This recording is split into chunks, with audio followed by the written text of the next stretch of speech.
I'd just survived 12 brutal hours at work, crawled through Dallas traffic that felt like punishment, and all I wanted was to pull into my garage, kick off my boots, and melt into my couch. But the second that door creaked open, I froze. Because sitting inside my garage, my locked garage, was a spotless white SUV angled like it owned the place. And the vanity plate HAP. Everyone on Willow Bend Drive knew that plate. Patricia Vaughn, the queen of our HOA. Act 1. The conflict sparks. I'm Thomas Green, 42 years old, project manager, single, no kids. Just me and my gray F-150 and a little patch of suburbia I'd worked my tail off to afford. My garage wasn't just where I parked. It was my sanctuary, my workshop, my storage, my domain.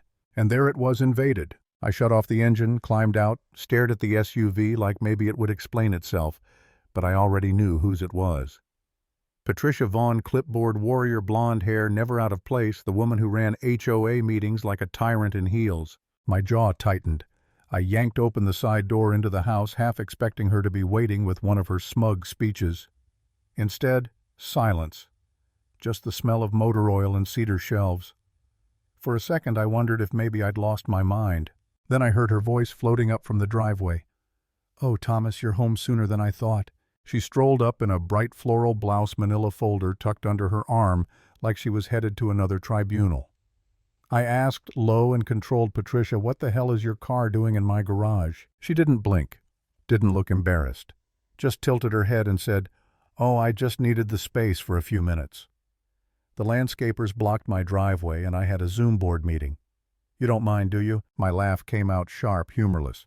"You parked inside my garage, not the curb, not my driveway. My garage. Do you hear yourself?" She waved her hand like she was brushing away a leaf. "Don't exaggerate. It's just for a moment. You're always reasonable at the meetings." Reasonable. That word was like gasoline on the fire. She thought she could walk into my house, steal my space, then charm me into compliance. I stepped closer. "This isn't about being reasonable. This is trespassing." Her smile cracked just for a flicker, then snapped back. "Let's not use ugly words. We're neighbors. The HOA encourages us to share resources." Resources. My garage. I felt something snap inside me. She thought she controlled the lawns, the sidewalks, the driveways, now even my garage. Not tonight. Act 2. Escalation and turning point. I pulled out my phone, opened the app for my garage system, and pressed the button. The heavy door rumbled down, echoing like a gavel. Patricia's head whipped around. "Wait, what are you doing?" I didn't break eye contact. "Making sure your few minutes stay right where they belong. Off my property." Her jaw dropped. "You can't do that. Watch me." The thud of the door shutting was the most satisfying sound I'd heard in weeks. She spun toward me, folder waving like a weapon. "Thomas Green, open that door right now. My car is in there." I leaned against my truck, arms crossed. "Your car is in there because you put it there. I didn't invite it. Or you." Her cheeks flushed. She gestured wildly. "You don't understand. My driveway was blocked. I had a board call. Do you know how important that is?" I tilted my head. More important than respecting someone else's home. For a moment, just a moment, her eyes darted to the SUV like she realized the weight of what she'd done. But instead of apologizing, she doubled down. "You're overreacting. I'll move it in a minute. Don't create drama." That was Patricia's specialty: create drama, then blame everyone else for reacting. And right then, neighbors started to notice. Janice Fuller, retired nurse with eyes like X-rays, stepped onto her porch. "Patricia, what's going on?" Patricia flailed. "He's locked my car in his garage. Can you believe this?" Janice shaded her eyes. "What was it doing in there to begin with?" Patricia's mouth opened, then closed. She forced a laugh. "I just needed a spot for a moment. You know how tight parking gets." Janice arched a brow. "That's his garage, not a grocery store lot." A couple more neighbors drifted out. The Murphys with their twins, Robert Martinez wiping grease off his hands. Eyes bounced between me and Patricia. And for the first time I saw it, the shift. Years of resentment bubbling up.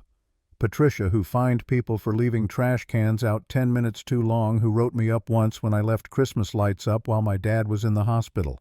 Patricia, who berated kids for sidewalk chalk. Whispers turned into murmurs.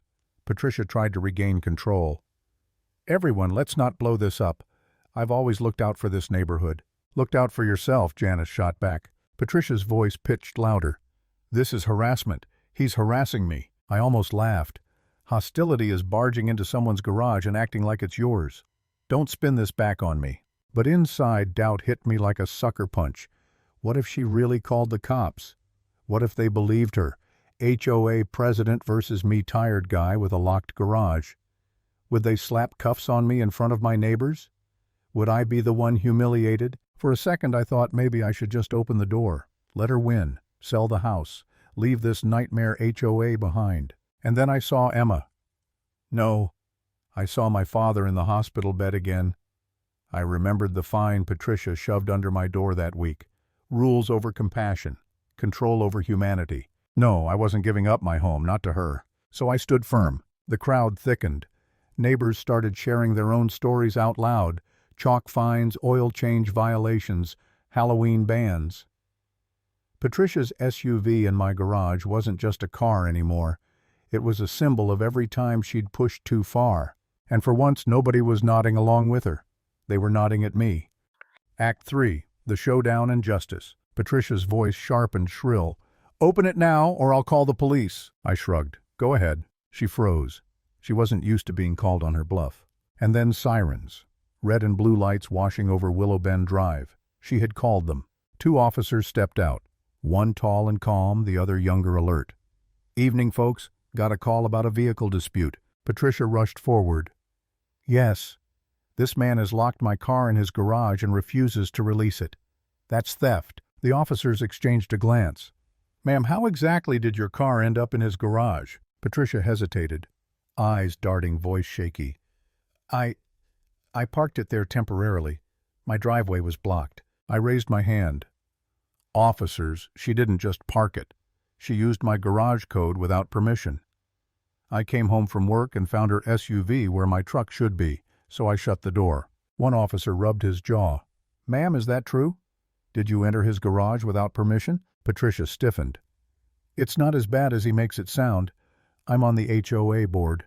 I've always looked out for this community." From the porch, Janice barked a laugh. "Looked out for yourself, more like." The younger officer turned back. "So to be clear, did he ever give you permission?" Her silence was answer enough. The murmurs from the crowd swelled. Robert called out, rag still in hand. "She fined me for changing oil in my own driveway. She fined Sophia's kids for chalk drawings. And now she breaks into his garage." The officers exchanged another glance. One of them said flatly, "Ma'am, entering someone's garage without permission is trespassing. Using his code makes it unauthorized entry. This isn't a neighborhood dispute anymore." Her face went pale. "Trespassing." "No, I didn't think I needed permission. We're part of the same community." I stepped forward, my voice steady. "Giving doesn't mean taking. You didn't share responsibility tonight, Patricia. You stole my space. You invaded my home." The crowd murmured in agreement, louder now, emboldened by the officer's words. Finally, one of them turned to me. "Sir, do you want to press charges?" Silence fell heavy. Patricia's head whipped toward me, eyes wide. "Thomas, you wouldn't. We're neighbors. You can't be serious." I studied her. The fines, the threats, my father in the hospital while she shoved violations under my door. Tonight's smugness when she treated my garage like public property. "I haven't decided yet," I said. "But I know this. I'm not lifting that door until she admits what she did out loud in front of everyone."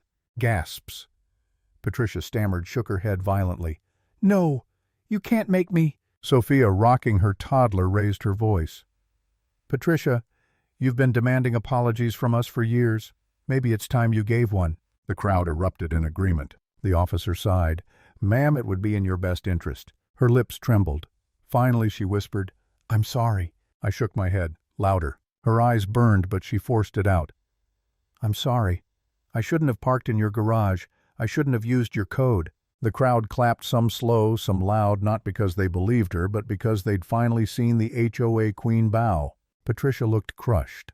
Shoulders slumped, phone limp in her hand, pride shattered in pieces on my driveway. I'd won. Not by shouting, not by fists, not even by pressing charges, just by standing firm and letting the truth shine. She grabbed her keys, slid into her SUV, and drove off into the night. Not a single neighbor waved. Not one. Closing line. Respect isn't a rule in a handbook. It's the boundary that keeps a community alive.